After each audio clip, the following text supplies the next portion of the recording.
এই মুহূর্তে জানা যাচ্ছে যে গত দুদিন ধরে চলতে থাকা সিবিআই তদন্ত আজ শেষ হয়ে গেছে, আর মিস আয়েশা কিছুক্ষণের মধ্যে পৌঁছে যাবেন তার নিজের এই বাড়িতে। এমনটা মনে করা হচ্ছে যে এই হাই প্রোফাইল কেসে মিস আয়েশা সিবিআই এর জন্য সাক্ষী দিতে রাজি হয়েছেন, তাই ওনাকে ক্ষমা করে দেওয়া হচ্ছে আর ছেড়ে দেওয়া হচ্ছে।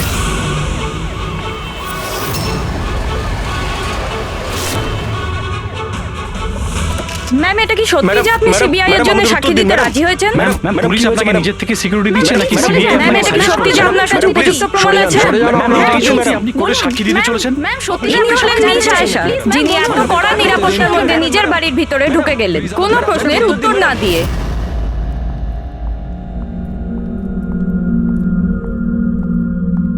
ম্যাডাম, খাবার রেডি আছে, দিয়ে দেবো কি?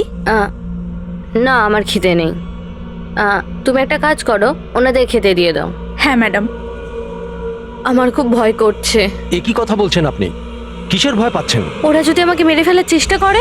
ম্যাডাম, আপনার কিচ্ছু হবে না। আপনার সুরক্ষার জন্যই আমরা আপনার সাথে আছি। আমি একটা কাজ করছি, প্রথমে ওপরে গিয়ে আপনার রুমটা চেক করছি।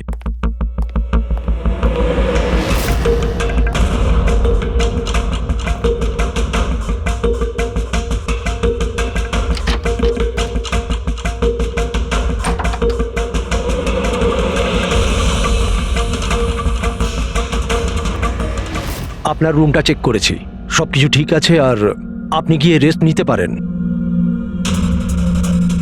দেখুন, আপনার কিচ্ছু হবে না। আর তাছাড়াও শুধুমাত্র একটা রাতের ব্যাপার, সকালে কোর্টে রায় বেরিয়ে যাবে আর ওরা গরাদের পিছনে চলে যাবে। You just relax.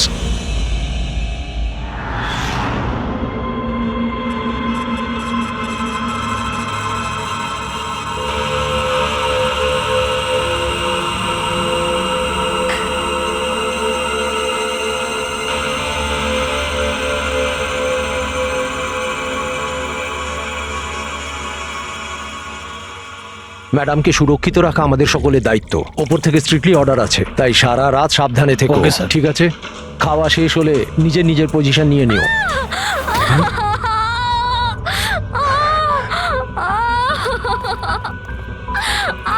Madam, madam, madam, madam, দরজা খুলুন। ম্যাডাম, দরজা খুলুন। দরজাটা খুলুন ম্যাডাম।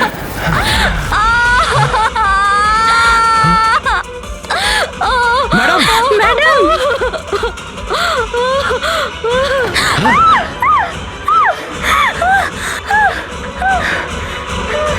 ও শিট।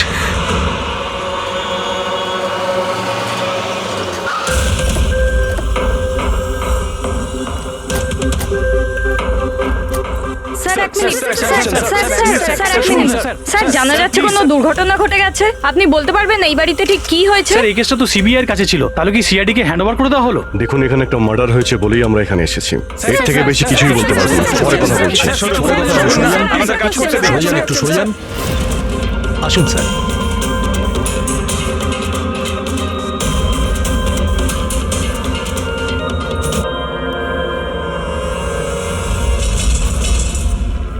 ওর মুখটা আর হাতটা তো একদম পড়ে গেছে। ওর কোনো চিহ্ন তো এই রুমে আর দেখতেই পাচ্ছি না। দেখে তো মনে হচ্ছে যে অ্যাসিড অ্যাটাক হয়েছে। হ্যাঁ দয়া, অ্যাসিড অ্যাটাকই হয়েছে। কিন্তু স্যার, কোথাও তো পড়তো জামা কাপড়ে বা নিচে কোনো অ্যাসিডের চিহ্নই তো নেই। সেটা তো ঠিক। স্যার, স্যার ইনি বাথরুম পড়ে আছেন, মানে স্নান করে বেরিয়েছেন, আর স্নান করার পর উনি এই ক্রিমটা এক লাগিয়েছিল। মিনিট, ওই ক্রিমটায় হাত দেবে না। ওই ক্রিমটাকে চেক করতে হবে।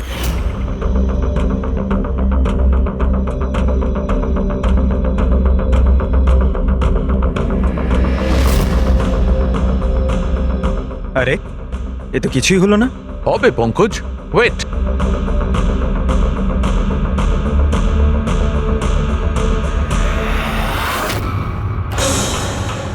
আরে স্যার, এটা তো দেখলে, এটাতে এমন অ্যাসিড মেশানো হয়েছিল যেটা সঙ্গে সঙ্গে কাজ করে না, 2-3 মিনিট বাদে কাজ শুরু করে। আর যখন কাজ শুরু করে তখন এরকম ভয়ঙ্কর ভাবে কাজ করে। স্যার, তার মানে স্নান করার পর উনি এই ক্রিমটা লাগিয়েছেন, আর সেটার এফেক্ট কিছুক্ষণ পরে হয়েছে। একদম ঠিক। কেউ আসলে একে মারবার জন্যে এর নিজের যে ক্রিম ছিল সেটা এই ক্রিমটার সঙ্গে বদলে দিয়েছে। এটা এটা কি বলছেন আপনারা? কি কি ব্যাপার? আপনি মনে হচ্ছে একটু বেশি ঘাবড়ে গেছেন। হ্যাঁ, কি জানেন আপনি এদের ব্যাপারে?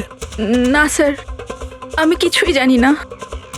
ম্যাডাম তো এই ক্রিমটা রোজই ব্যবহার করতো। আর এটা খনি ভালো মতোই জানতো, আর এটারই সুযোগও নিয়েছে।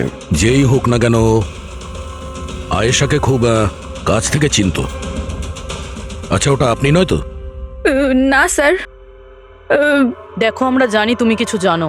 না ম্যাডাম, আমি কিছুই লুকাচ্ছি না। ব্যাস এই ক্রিমটা আমি লুকিয়ে লুকিয়ে কখনো কখনো ব্যবহার করতাম,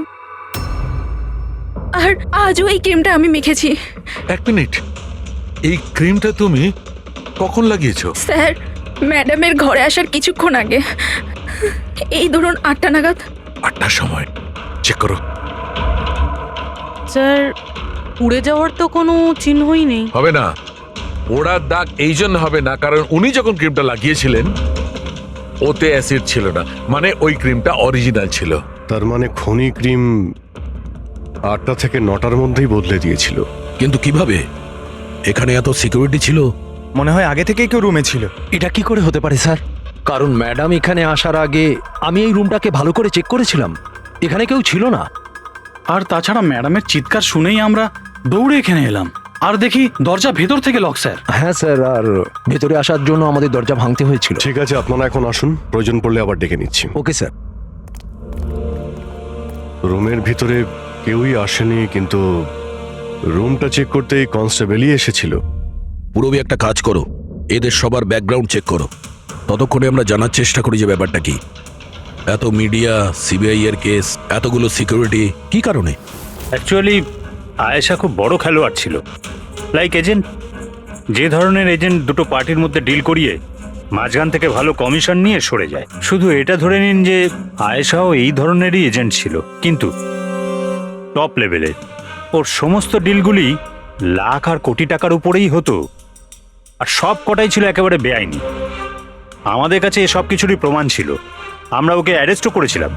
কিন্তু ও হঠাৎ করে রাজসাক্ষী হয়ে গেল। ও নিজের মুক্তির বিনিময়ে 3 জন বড় ব্যবসাদারের দুর্নীতির বিরুদ্ধে আমাদের হাতে সব প্রমাণগুলো দিত। আজ কোর্টে শুনানি ছিল, কিন্তু কাল রাতেই ওর মার্ডার হয়ে যায়।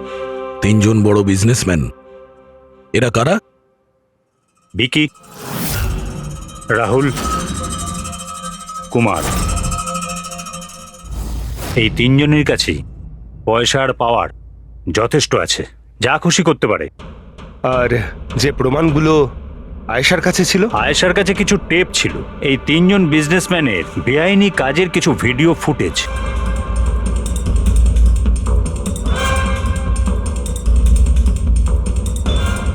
তার মধ্যে কুমারের একটা ক্লিপ আমাদের কাছে আছে, এই দেখো দয়া। চিয়ার্স। টাকাটা কবে ট্রান্সফার করছেন মিস্টার কুমার?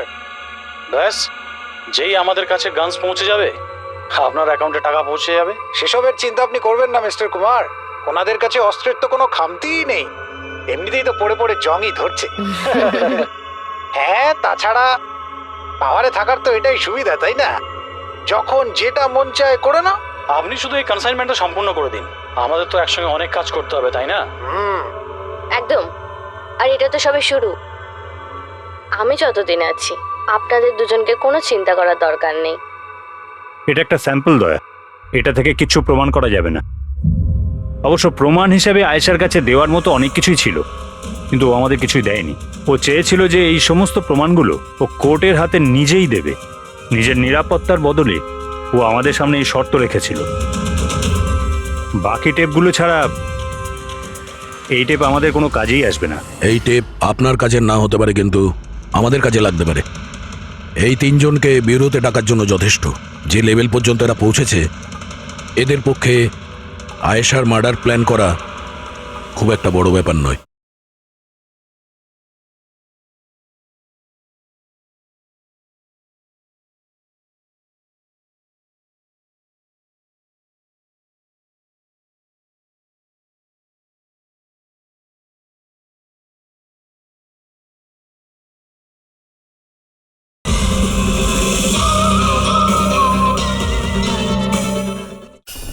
ভিকি, কালকে কোথায় ছিলে?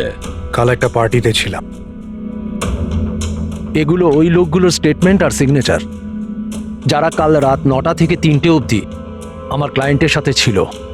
টাইম তো আমরা জিজ্ঞাসা করিনি। দেখুন, আয়েশার মাথা খারাপ ছিল। ও এমনই মন গড়া গল্পগুলো শোনাতো যাতে ও শাস্তি থেকে বেঁচে যায়। That's it. আয়েশা আপনাকে ঠকিয়েছে, আপনার বিরুদ্ধে সিবিআই এর কাছে প্রমাণ দিয়েছে।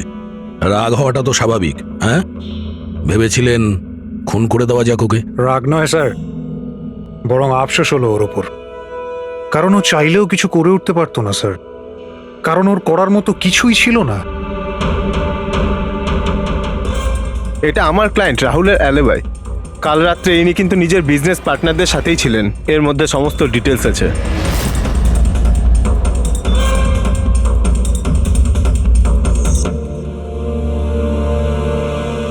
আমার মনে হয় না যে আপনাদের কিছু জানার আছে বলে।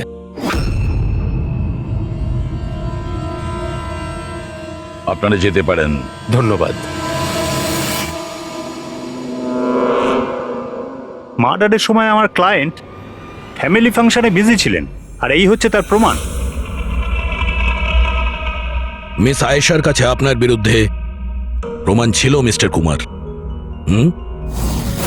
আর এমন প্রমাণ যা আপনাকে বরবাদ করে দেওয়ার জন্য যথেষ্ট। আয়েশা খুবই চালাক মেয়ে, ভালো হয়েছে মারা গেছে, নাহলে আমি ওকে মেরে ফেলতাম। মারতেন না মেরে ফেলেছেন? না স্যার, আমি ওকে মারিনি, কিন্তু ওই মানুষটাকে আমি নিশ্চয়ই থ্যাঙ্কস বলবো যে আমার মনের ইচ্ছেটাকে পূরণ করেছে। আপনি যেতে পারেন, তবে খুব তাড়াতাড়ি দেখা হবে। Thank you.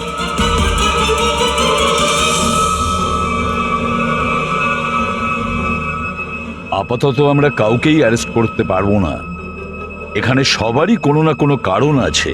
স্যার, হ্যাঁ স্যার, স্যার একটা কথা জানা গেছে।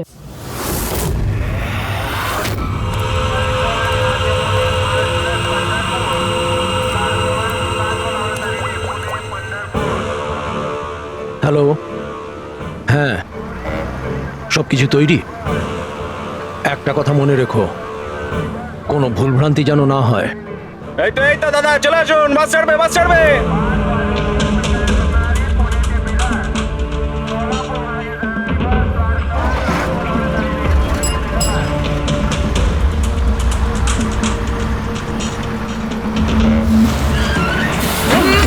চাপ বাবা।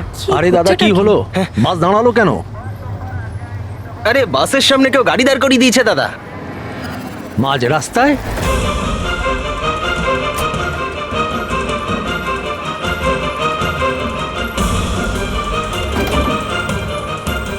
স্যার, আপনারা এখানে? শহর ছাড়ার খুব তাড়া দেখছি তোর। হ্যাঁ, অনেক প্রশ্নের উত্তর দিতে হবে তোকে। চল চল। স্যার, আমি কি করেছি স্যার? স্যার, আমার কথাটা তো শুনুন স্যার। স্যার, আমাকে কেন ধরছেন স্যার? স্যার স্যার কি করছেন স্যার? আমাকে কেন ধরছেন? আমি তো ছুটি নিয়ে দেশে যাচ্ছি স্যার। তোর রেকর্ড আমরা চেক করেছি। তুই তো আমাদের বলিসনি, হ্যাঁ, যে আয়েশার আগে তুই মিস্টার কুমারের জেট সিকিউরিটিতে ছিলি? হ্যাঁ স্যার, ওটাই তো আমার কাজ। আর আপনি তো জানেন যে সরকার আমাদের যেখানে পাঠায় সেখানে যেতে হয়। তোমার মোবাইলে কুমারের কল একবার নয় 3 বার, আয়েশার মার্ডারের ঠিক আগে। এটাও একটা কাজ। আপনারা ঠিক বলেছেন স্যার। কুমার আমাকে কল করেছিল, ও আয়েশা ম্যাডামের সঙ্গে কথা বলতে চাইছিল, কিন্তু আমি বারণ করেছিলাম স্যার।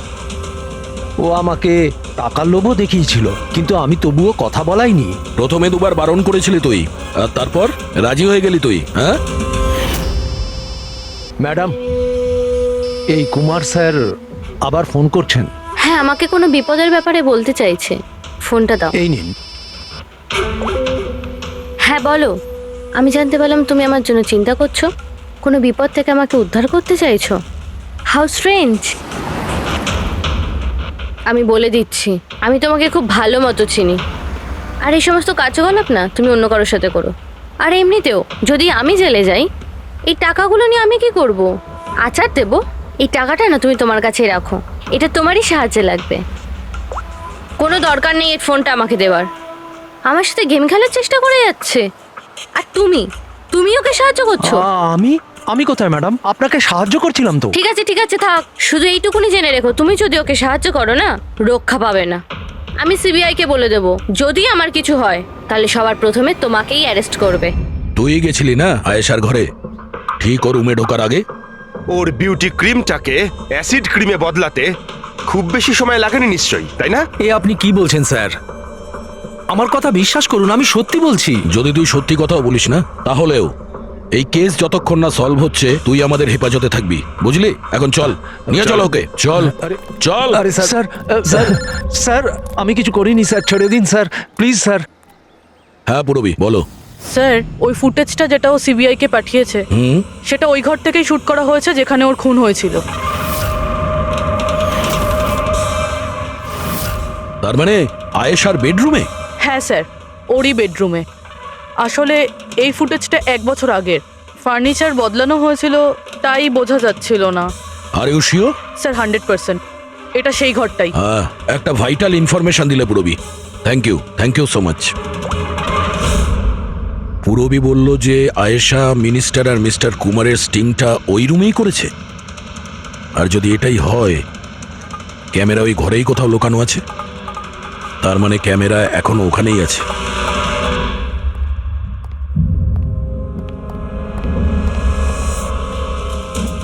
রুম তো এটাই। আর এই হলো জানালা। ফুটেজে জানালা রয়েছে, তার মানে এই ফুটেজটা এই দিক থেকেই তোলা হয়েছে। স্যার ফুটেজ অনুযায়ী তো ক্যামেরা এখানে থাকা উচিত। না ভাই, এতটা হাইটে না, ক্যামেরা আই লেভেলে ছিল, আর সেই হিসেব অনুযায়ী এইখানেই কোথাও হওয়া উচিত। আচ্ছা, ওই আয়নার ভিতরে নেই তো? আরে ওই যে আয়নাগুলো থাকে না, যার একদিকে দেখা যায় আর একদিকে দেখা যায় না। ভাই তাহলে তো জানতেই পারা যাবে। কি করে স্যার? তুমি ওই ফিঙ্গার নেল টেস্টের কথা শোনোনি? যে কোনো অচেনা জায়গাতে বা ট্রায়াল রুমে ড্রেস চেঞ্জ করার আগে এই টেস্ট করে নেওয়া উচিত, ফিঙ্গার নেল টেস্ট। তোমার যে নখ রয়েছে সেটা তুমি কাঁচের মধ্যে লাগাও, আর তোমার রিফ্লেকশনে যে নখ আছে আর তোমার যে নখ রয়েছে তার মধ্যে যদি গ্যাপ থাকে তাহলে সেটা আসল, আর যদি গ্যাপ না থাকে তাহলে সেটা নকল ওয়ান ওয়ে। যেমন এই মিররটা, এটা ওয়ান ওয়ে মিরর। যদি মিররটা ওয়ান ওয়ে হয় তাহলে তো এর পেছনে জায়গা থাকার কথা।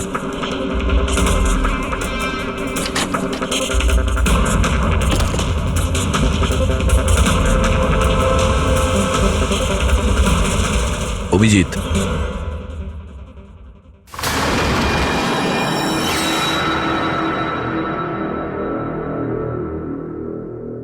এখানে তো পুরো ফিল্মের সেট আপ লাগানো রয়েছে। এসডি কার্ড তো নেই স্যার। হ্যাঁ,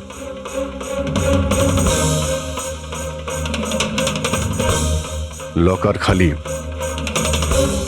স্যার মনে হয় টেপটা এখানেই রাখতাম।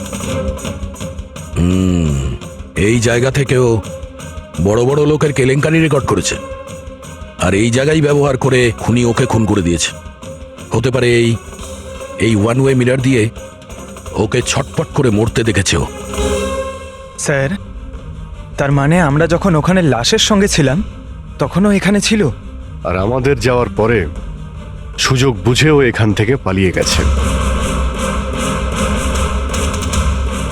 তার মানে আয়েশা আর পুলিশের অনুপস্থিতিতে লোকটা বাড়িতে ঢুকেছিল, হয়তো বাড়ির পিছন থেকে।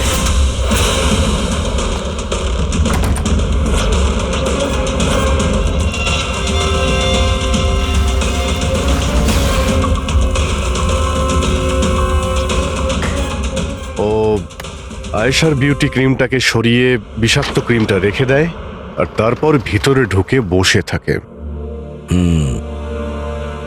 তার মানে ও চোখের সামনে আয়েশা ওই ক্রিমটা লাগিয়েছে, আর একটু বাদে ছটফট করতে করতে মরে গেছে।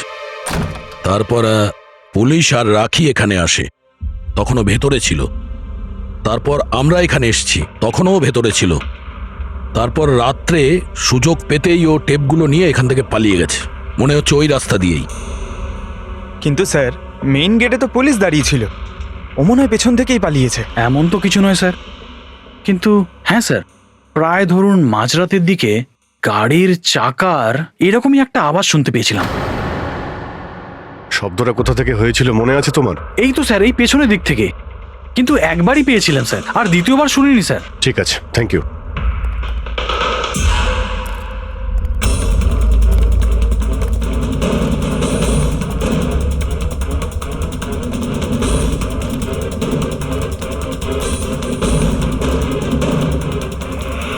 স্যার,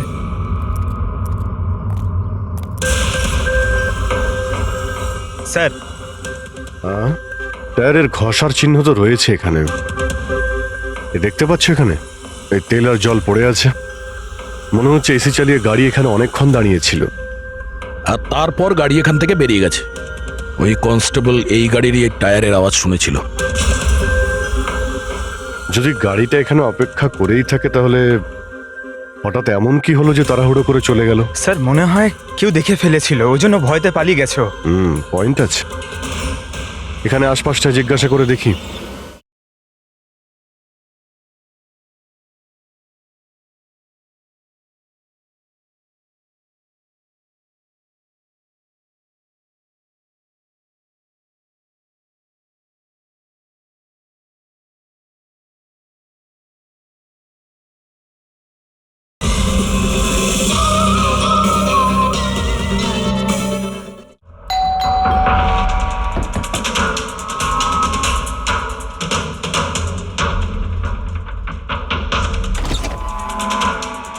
নমস্কার। নমস্কার। নমস্কার, আমরা সিআইডি অফিসার্স।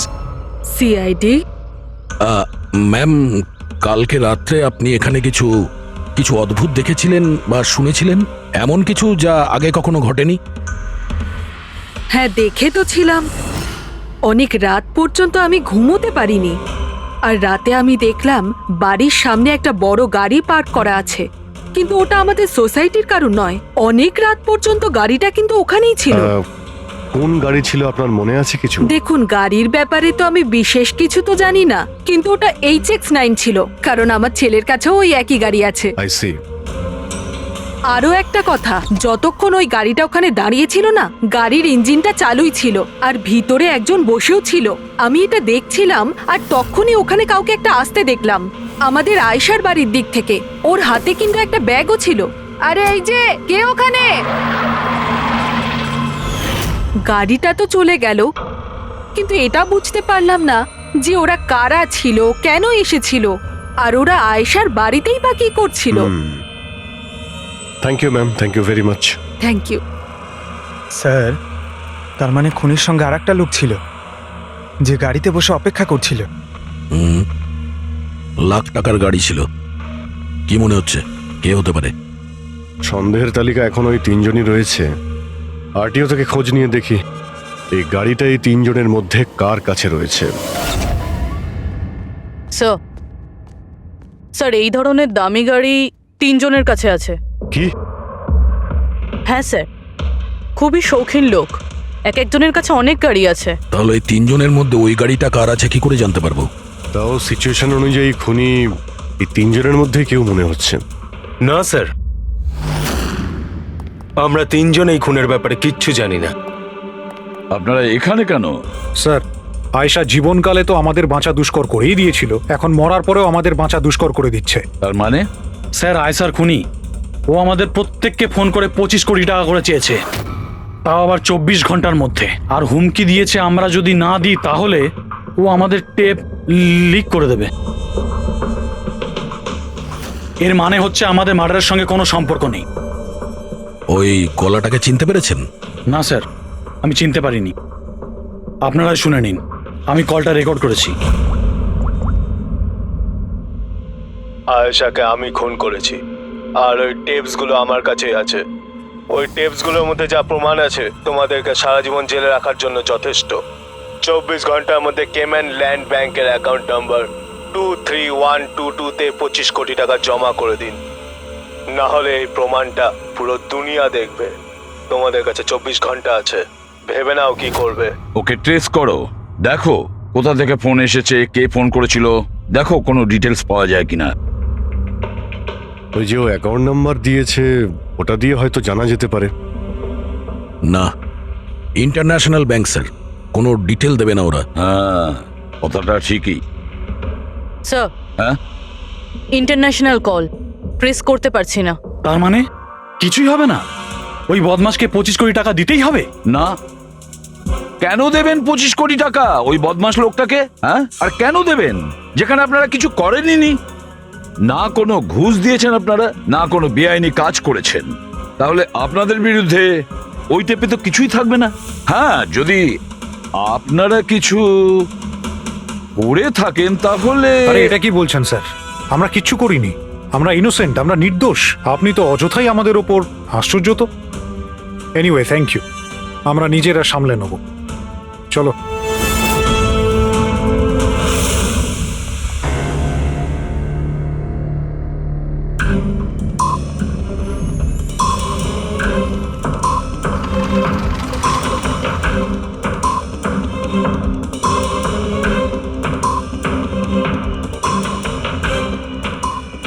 সারিকা, এই রুমটাকে খুব ভালো করে চেক করতে হবে।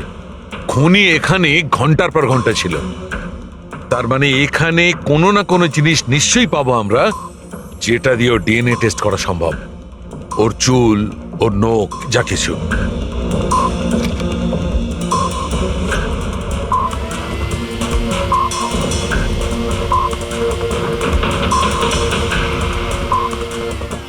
এক মিনিট সারিকা, হ্যাঁ একটা ফোর্সেপ দাও।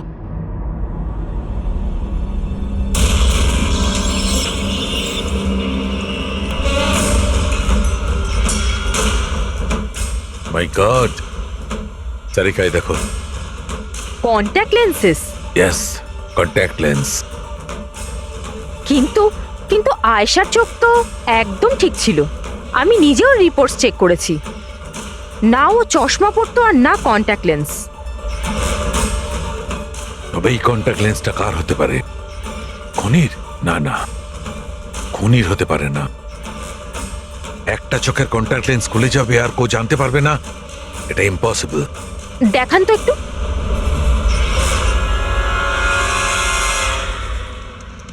বেশ হাই পাওয়ারের লেন্স। High power lens? কিছু তো আছে এই রুমে। একে তো এই ঘরটা চারিদিক থেকে বন্ধ, কোনো জানলা নেই, কোনো ভেন্টিলেটর নেই। হ্যাঁ?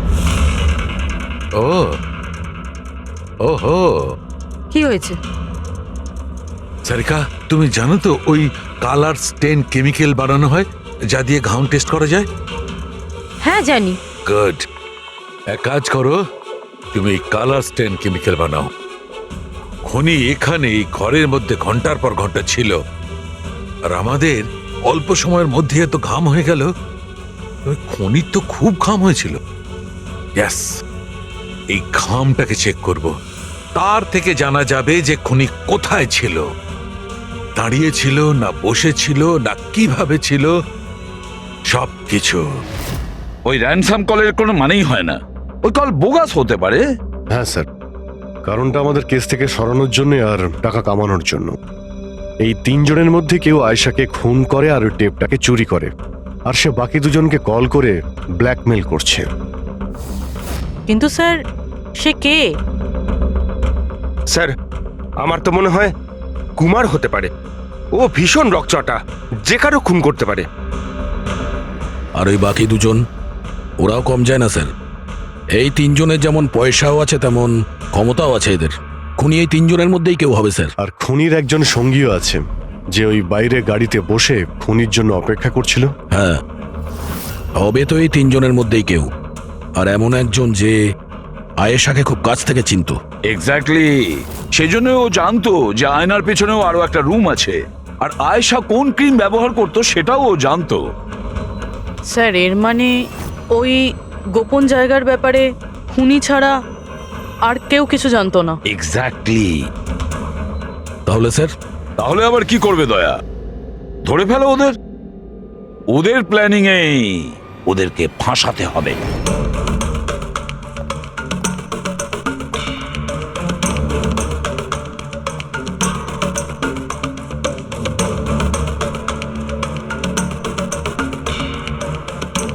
আমাদেরকে এখানে কেন ডাকলো? কোনো আইডিয়া? হয়তো জিজ্ঞেস করার জন্য ডেকেছে খুনিকে টাকা দিয়েছে কি দিইনি। তাহলে তোমরা দুজন কি টাকা দেবে? তোমাদের কি মনে হয় টাকা দেওয়া ছাড়া আর কোনো উপায় আছে? তা তুমি কি করতে চলেছো ভিকি?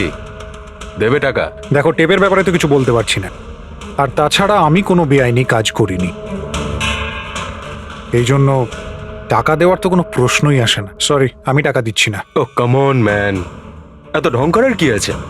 কিছু করে থাকলে বলো না, শুধু আমরা তিনজনই আছি এখানে। দেখো রাহুল, যদি কথা... এক সেকেন্ড নাও, সিআইডি মেসেজ করেছে। আরে কোথায় আছে ওরা? কি লিখেছে বল। কোথায় আটকে গেছে, আসতে পারবে না, ফিরে যেতে বলেছে। হোয়াট ননসেন্স ভাই, আমরা কখন থেকে এখানে বসে আছি, শুধু শুধু সময় নষ্ট করে দিল। এবার কি করবে? যাওয়া যাক, আর কি। চলো, কাম অন।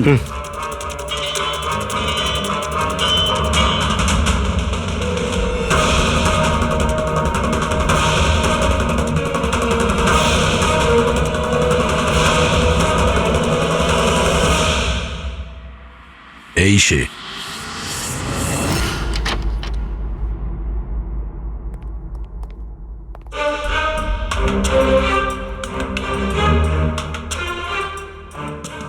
স্যার, ভিকি, তার মানে ও জানতো যে আয়নাটার পিছনে ক্যামেরা আছে? হ্যাঁ, বাকি দুজনের হয় এরা কিছু জানে না, না হলে আমাদের সামনে অ্যাক্টিং করছে।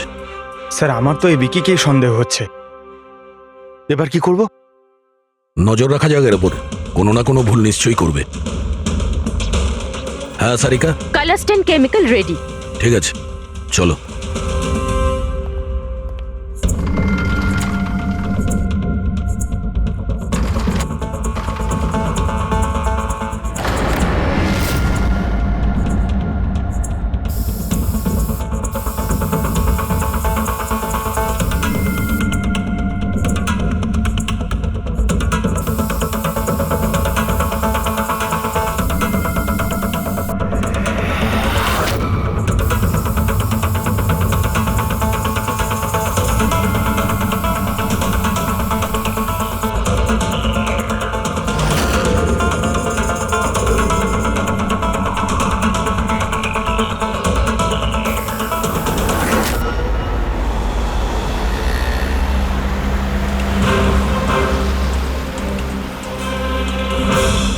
আরে স্যারও যাচ্ছেটা কোথায়? আরে কোথায় আর যাবে পঙ্কজ, বন্ধুদের সাথেই দেখা করতে যাচ্ছে, আবার কি?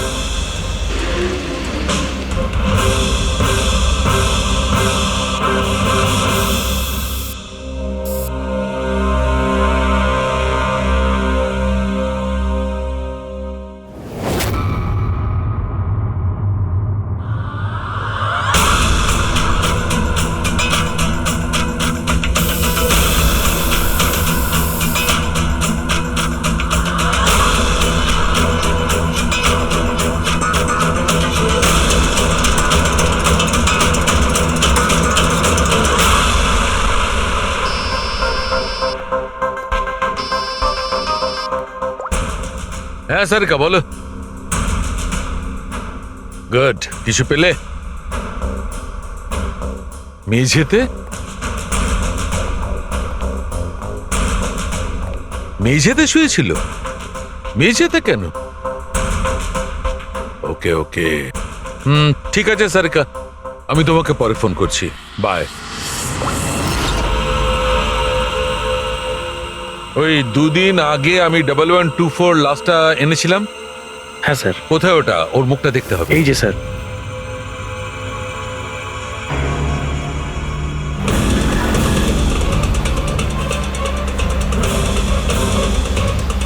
এই জানতে পারেনি তো যে আমরা ওকে ফলো করছি?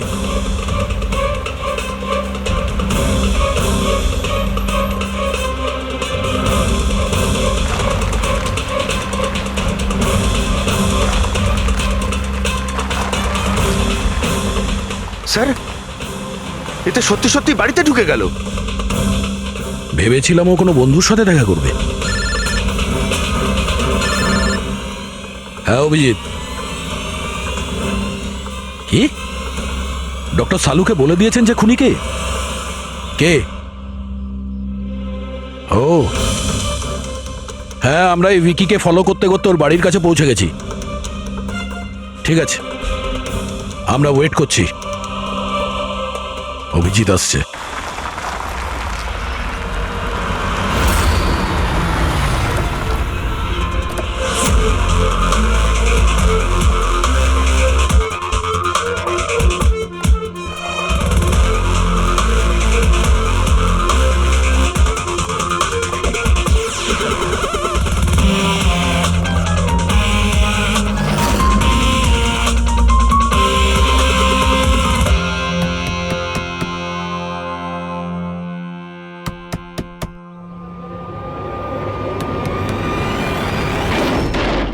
এক মিনিট এটা কি করছেন আপনারা? আরে এটা কোনো ভদ্রতা হলো কারো বাড়ির ভিতরে ঢোকা? একদম বাজে কথা বলবে না। আমরা সত্যিটা জেনে গেছি। কোথায় লুকিয়ে রেখেছো ওকে? দেখুন, আপনি আমার কথা শুনুন, আপনার কোথাও ভুল হচ্ছে। আমি কিচ্ছু করিনি। আমি না আয়েশাকে খুন করেছি আর না এখানে কাউকে লুকিয়ে রেখেছি। আমরা কখন বললাম যে তুমি আয়েশার খুন করেছো? হ্যাঁ, একেই বলে চোরের নজর বোচকার দিকে। দেখুন, আমার কথাটা বোঝার চেষ্টা করুন। আপনারা আমার কথাটা শুনুন। আপনারা আমার কথা কেন শুনছেন না? হ্যালো, আপনারা এইভাবে ভিতরে ঢুকতে পারেন না।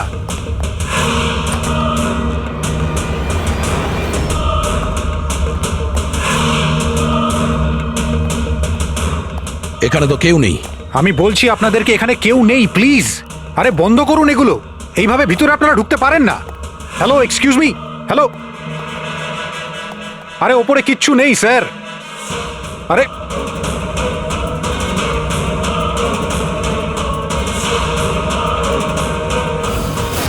প্লিজ দেখুন, এখানে কিচ্ছু নেই, কেউ নেই এখানে। আরে আপনারা তো আমার কোনো কথাই শুনছেন না। আজব তো, কখন থেকে বলছি এখানে কেউ নেই। আরে কেউ নেই এখানে। হ্যালো স্যার,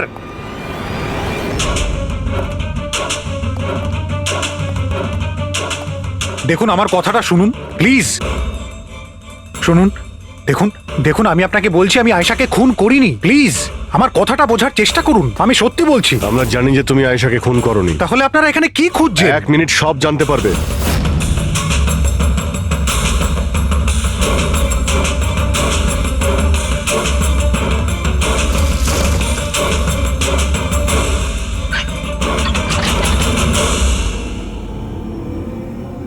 স্যার আসুন। আয়েশা দেবী, আপনার খেলা শেষ, চলে আসুন। সালুমকে স্যার আগেই বলে দিয়েছিল তুমি বেঁচে আছো। আসলে আমি ওর চোখটা চেক করব।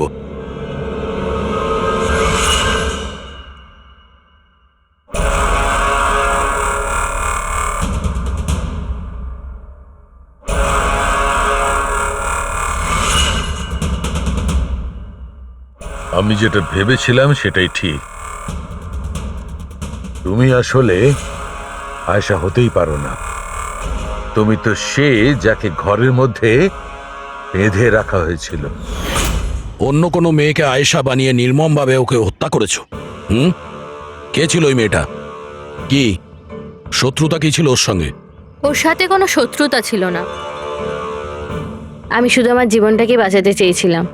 আমি খুব ভালো করে জানতাম যে সিবিআইকে সাক্ষী দেবার পরেও আমি সুরক্ষিত থাকবো না। এই তিনজনেই কিন্তু খুব ডেঞ্জারাস। ওরা আমাকে ঠিক খুঁজে বের করে নিত, আর আমি ভয় পেয়ে বেঁচে থাকতে পারতাম না। তাই আমার সামনে একটাই রাস্তা ছিল, নিজের মরে যাবার মিথ্যে অভিনয় করে সারাটা জীবনের মতো উধাও হয়ে যাওয়া। এই পরিকল্পনাটা আমরা দুজনে মিলে বানিয়েছিলাম। ওই মেয়েটা একটা স্ট্রাগলিং অ্যাক্ট্রেস ছিল।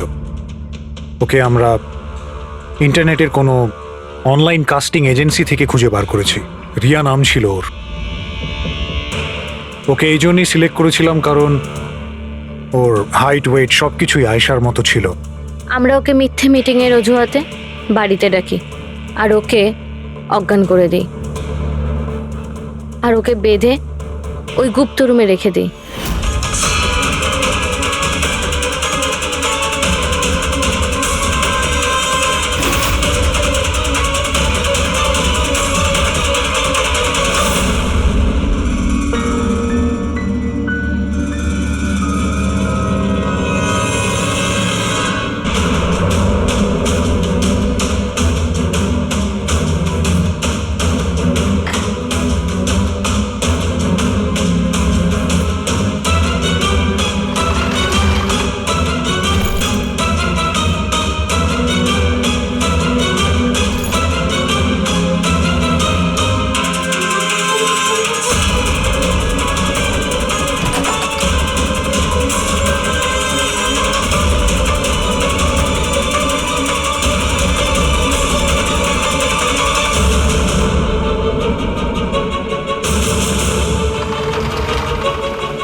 তোমার প্ল্যান তো কার্যকরী হয়েছিল, তাহলে ফোন করে টাকা চাওয়ার নাটক কেন করলে? আমরা ভাবলাম যে আপনাদের এই তিনজনের থেকে মনোযোগ সরে যাবে, আর আমরা টাকাও পেয়ে যাব নতুন জীবন শুরু করার জন্য। প্রয়োজনের থেকে বেশি চালাকি আর লোভ তোমাদের নিজেদের জালেই ফাঁসিয়ে দিয়েছে। চিন্তা করো না, তোমাদের জীবন নতুন করে শুরু হবে, কিন্তু সেটা জেলে।